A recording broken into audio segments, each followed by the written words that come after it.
फिर देखते हैं हम कि np0 का मीनिंग क्या होगा। अच्छा, np0 का मीनिंग क्या है कि आप क्या कर रहे हो कि n में से कुछ भी नहीं लेके अरेंजमेंट कर रहे हो। तो पहले तो हम देखते हैं अकॉर्डिंग टू फॉर्मूला क्या होगा, n factorial upon n minus 0 factorial. तो देखिए कट जाएगा, तो n factorial upon n factorial, ये आपके पास बचेगा 1। तो कुछ भी नहीं लेकर अरेंज करने का एक ही वे होगा। क्यों? क्योंकि कुछ कर ही नहीं रहे हो, वही तो वे है। ठीक है, मैथमेटिकल एक वो वे है, क्योंकि काउंटिंग तो एक हो रही है ना, काउंटिंग एक हो रही है। ठीक है, दूसरा है एनपीएन। दूसरा है एनपीएन, आप देखिए एनपीएन क्या होगा, n factorial upon n minus n factorial. तो ये हो जाएगा एन फैक्टोरियल अपॉन 0 फैक्टोरियल, और हमने पढ़ा 0 फैक्टोरियल 1 होता है, तो ये कितना आ गया, एन फैक्टोरियल।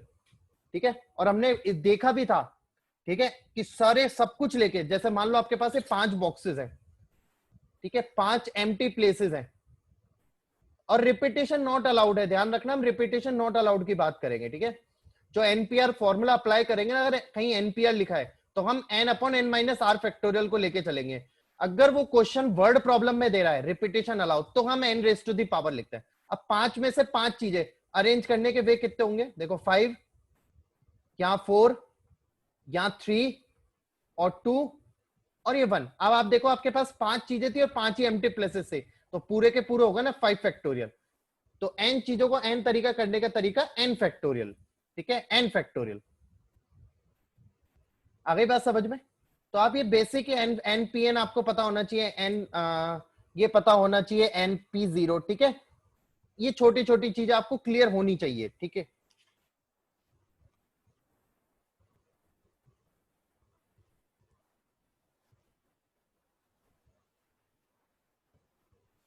नेक्स्ट चलो एक क्वेश्चन, और एक क्वेश्चन करते हैं हम। एग्जाम्पल 12 है एनसीईआरटी का, एग्जाम्पल 12 है, वो ये कह रहा है एनसीईआरटी का। ठीक है, एग्जाम्पल 12 है, वो ये कह रहा है फाइंड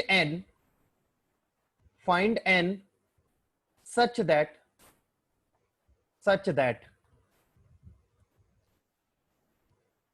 np5। ठीक है, पहला पार्ट है np5 is equals to 42 np3, 42 into np3, और provided that n is greater than 4। आपका n कैसा होना चाहिए, 4 से बड़ा होना चाहिए। ठीक है, तो स्टार्ट करते, देखिए सॉल्यूशन। आपको n फाइंड आउट करना है, तो np5 का मीनिंग क्या होगा, n factorial upon n minus 5 factorial. ठीक है, is equals to 42 into n factorial upon n minus 3 factorial. तो देखिए n फैक्टोरियल में से n फैक्टोरियल कट गया। अब देखिए किसमें से क्या कॉमन लेना है, वो एक चीज छोटी है। ठीक है, आपको समझना पड़ेगा।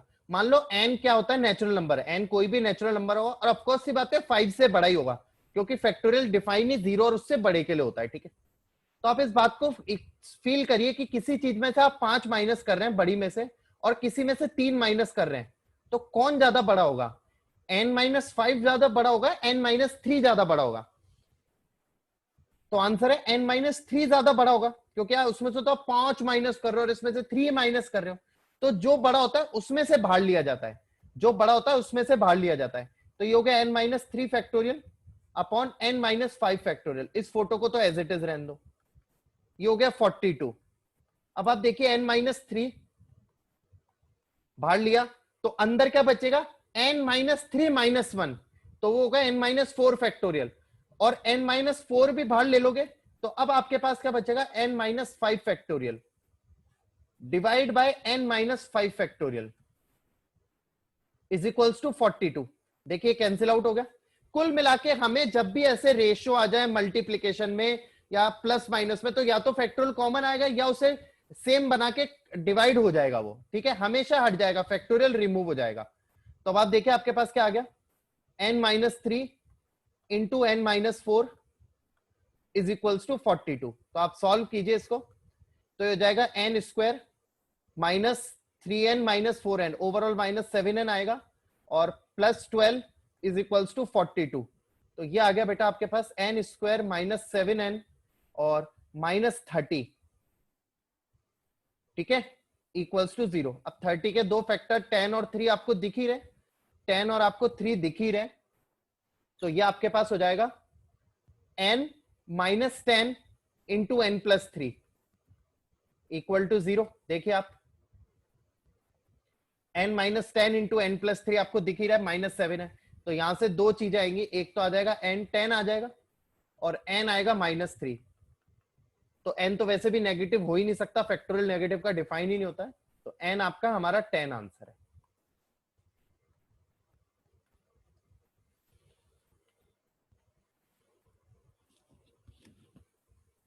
यहां से देखिए n-3 factorial upon n-5 factorial था, आपने n-3 बाहर लोगे तो -1 करोगे तो -3 -1 n-4, आप n-4 भी बाहर ले लोगे तो n-5 फैक्टोरियल कैंसिल आउट हो गया, और ये हमने क्वाड्रेटिक बनी, क्वाड्रेटिक के हमने मिडिल टर्म स्प्लिटिंग करके हमने इसको फैक्टराइज कर लिया और हमारे पास n की वैल्यू 10 आ गई। अब देखिए आप यहां से है ना, यहां से मैं आपको एक जादू दिखाता हूं, यहां से इस चैप्टर में जो ये होता है ना, ये फंडामेंटल, इसमें बहुत काम में आता है ऐसे चीजें सॉल्व करना। ठीक है, कैसे आप ध्यान दीजिए, ये लिखा है आपके पास, एक्चुअली ये देखिए आप इस तरीके, इसको एक और तरीके से सॉल्व कर सकते हैं इस चीज को। ठीक है, मेथड 2 फॉर सॉल्व दिस। ठीक है, n-3 into n-4 is equals to 42। ठीक है, मैं आपको चीज सिखा रहा हूं, एक नहीं कुछ हो सकता है आपको सीखने को मिले। देखिए ये है क्या, ये दोनों है क्या, तो ये है two consecutive numbers, two consecutive numbers, ये दो कंसेक्यूटिव नंबर्स हैं, मतलब एक के बाद एक, और दो एक के बाद एक मतलब लगातार आने वाले नंबर का प्रोडक्ट कितना है 42। अब आप अपने माइंड में क्लिक करो कि ऐसे कौन कौन से दो नंबर्स हैं, और आपको पता है n अगर नेचुरल है तो n, और n 4 से बड़ा होगा 5 से बड़ा होगा। ठीक है, तो ये भी ऑफकोर्स सी बात है, पॉजिटिव नेचुरल मतलब सॉरी पॉजिटिव इंटीजर होंगे या नेचुरल नंबर ही होंगे, तो 42 को मैं लिख सकता हूं 6 इंटू 7। ठीक है, तो एक ही तरीका 6 इंटू कंटिन्यू नंबर्स मिलने चाहिए कंसेक्यूटिव। तो आप देखिए छोटा कौन सा है n-4, और यहाँ पे कौन है 6, तो आप एक काम करो n-4 को इक्वल रख दो 6 के, तो n आ गया 10। अब बोले बड़े को रख दो, बड़े को भी रख दो, n-3 को 7 के इक्वल रख दो, ये कितना आएगा 7, तो n आ गया 10। तो ये एक और वे है इस तरीके के प्रॉब्लम को सॉल्व करने का। आपको फील आना चाहिए क्या लिखा हुआ है, फील आना चाहिए लिखा क्या है, दो कंसेक्यूटिव नंबर्स का प्रोडक्ट, तो आपको क्वाड्रेटिक इक्वेशन बनाने की जरूरत नहीं है।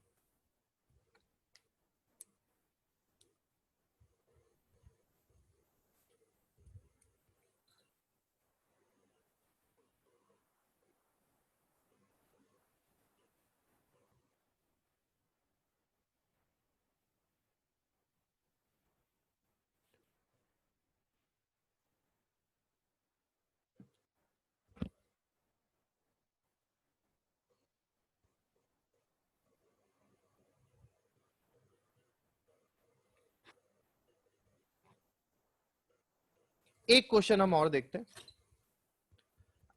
क्वेश्चन नंबर 7 है एनसीईआरटी का 7.3 का, और क्वेश्चन नंबर 7 का पार्ट 2 है, क्वेश्चन नंबर 7 का पार्ट 2 है, एक्सरसाइज 7.3।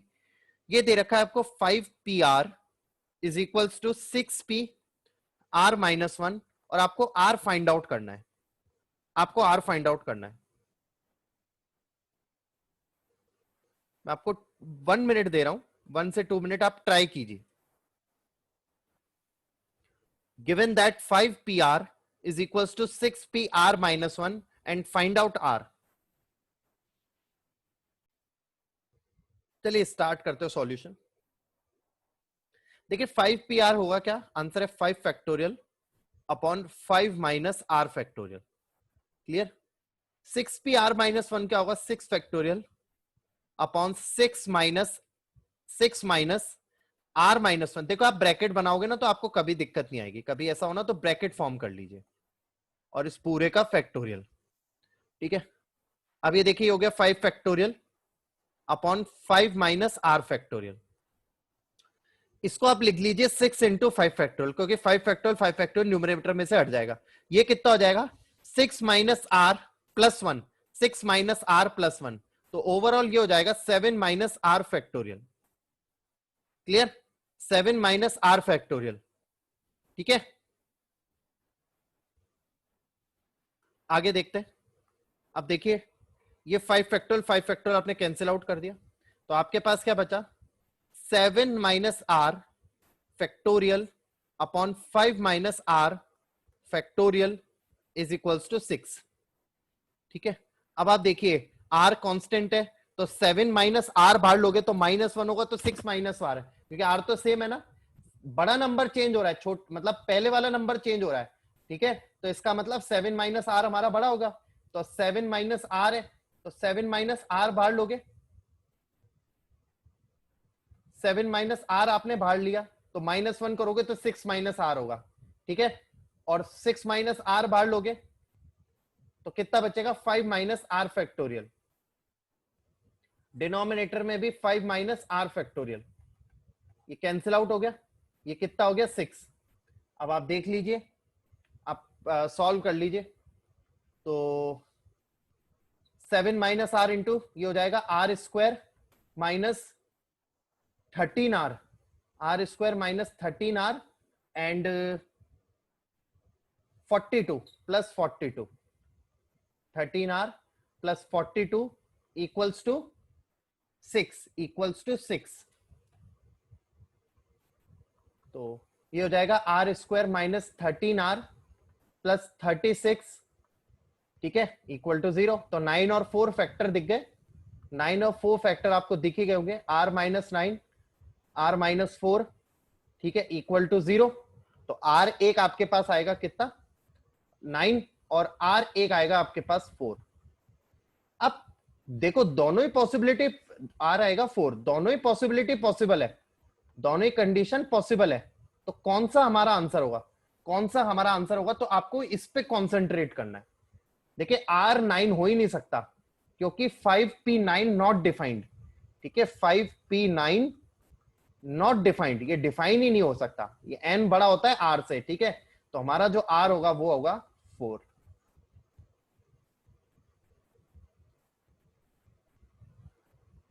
तो 4 इज द आंसर।